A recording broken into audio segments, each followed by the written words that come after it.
Hey guys, Kyle, the Death Knight of Anime here, bringing you my review for One Piece episode 878. And so first to talk about is that we've entered into pretty much a brand new arc, and it's going to be a lot like the Zoe arc is one of the shorter arcs, and it's called the pretty much Levely arc. It's the Levely arc.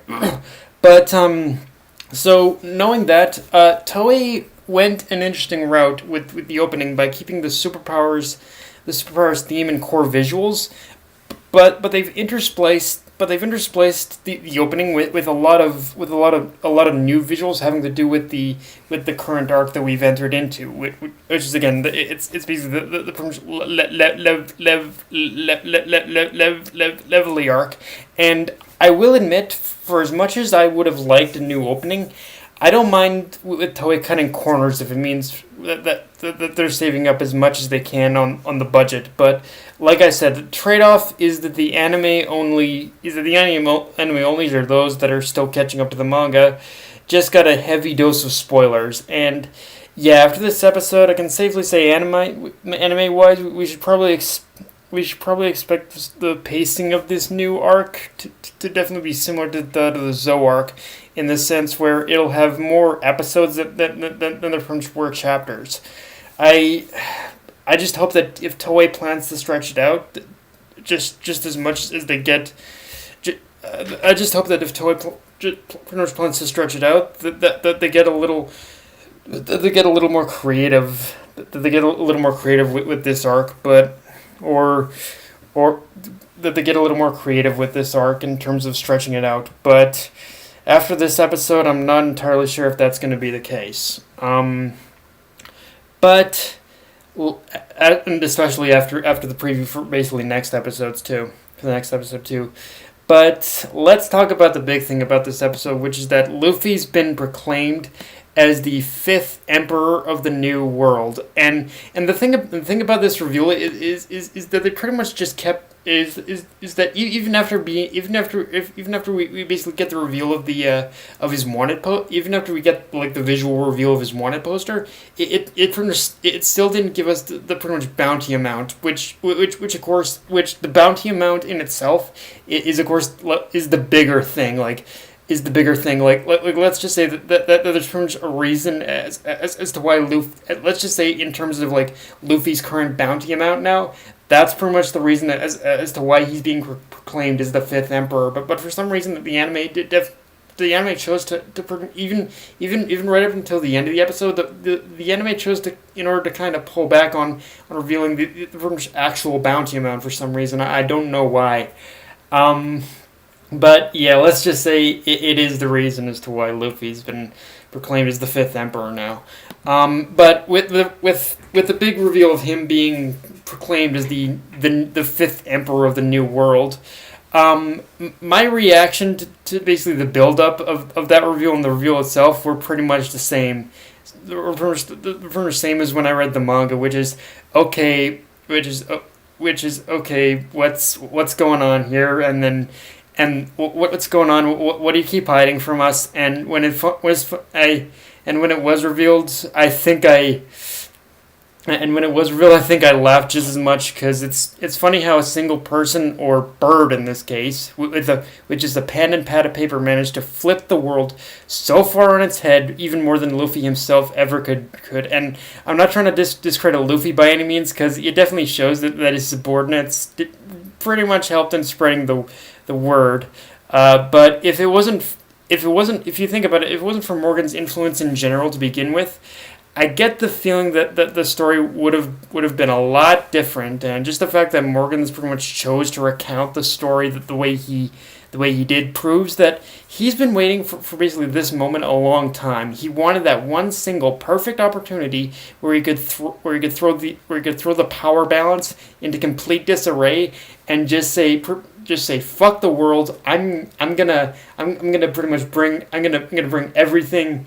I'm gonna turn the world upside down my way, and I'm gonna turn it, and I'm gonna make sure that everyone knows that it's gonna be everyone knows of what's going to be coming. Like he pretty much just said, I'm gonna fuck up the world in my own way. Like people have already done it their way. I'm gonna do it my way, and he just fucked up the world with this one. Although, and also I loved seeing pretty much Sakazuki's reaction to Luffy's title as the Fifth Emperor. Like he brushed it off as like what as whatever, I guess, in a way, but you could tell that underneath it he's still salty as shit just from the fact that Luffy is constantly being that one stain on his record and the one annoyance in his life. Like, yeah, like I think now you pretty much have an idea as to how pretty much Garp and pretty much Sen, how much Garp and pretty much Sen Goku felt with dealing with Luffy. Like, yeah, this Luffy's an annoyance, so get used to it, Sakazuki. He is going to continue to annoy the shit out of you. Although, and I do like how we get Sanji's wanted poster changed I like how in this episode we also got Sanji's wanted poster changed from basically only alive to pretty much dead and alive now, which brings like closure to his story and how he's now officially a wanted man again. Although the same could be also said for the German as well, because I assume after this the world government isn't going to want anything to do with them in general. So it definitely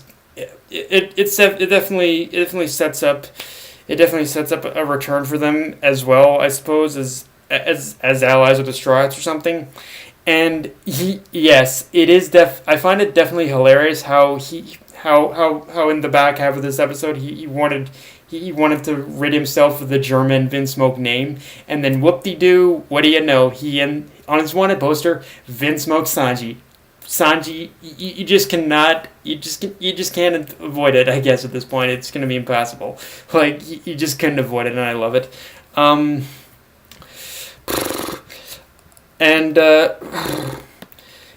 okay, yeah, I might as well address the big problem with this episode, which is that it spent a good majority of the time just pretty much giving us Luffy's backstory with Shanks, and again, I think this is something we're probably gonna have to expect for at least a good chunk of this arc, but it's something that I hope that Toei doesn't pretty much end up making a habit at when we basically finally end at the beginning to pretty much the whole Levely itself. Like once we get to the actual Levely, I kind of want them to kind of expand on that a little more, like just kind of show us details that we haven't seen yet or anything like that. But I really don't know if if we're even gonna get that anymore. Like I think they're just going to keep. I think what's probably gonna happen from here is that Toei is probably gonna expand on a lot of these characters with flashbacks we've already seen, and then once we basically get to basically the basically meat of the arc itself, I think they're just gonna take from the canon material and just and not do anything with it. I think that's probably how it's gonna go, but yeah, it's probably gonna be. That's probably where they're going with this, and it really sucks. I feel that there is a couple things that you could probably expand with basically in terms of the Levely itself. So I'm still holding out hope that they do that, but yeah, who knows? Who knows if they actually do it? Like and the thing is, when I say expand, what I mean is I want them to give us stuff that we haven't seen before, like expand on certain areas of the arc that weren't weren't expanded on because pretty much Oda decided to pretty much Oda decided to make this one of the shorter arcs, so there is room in a way in order to expand on a lot of other stuff too, but who knows if he's even going to do that. Who knows if Toei's actually going to do that or not. They might just expand with a lot of these flashbacks and then that's it.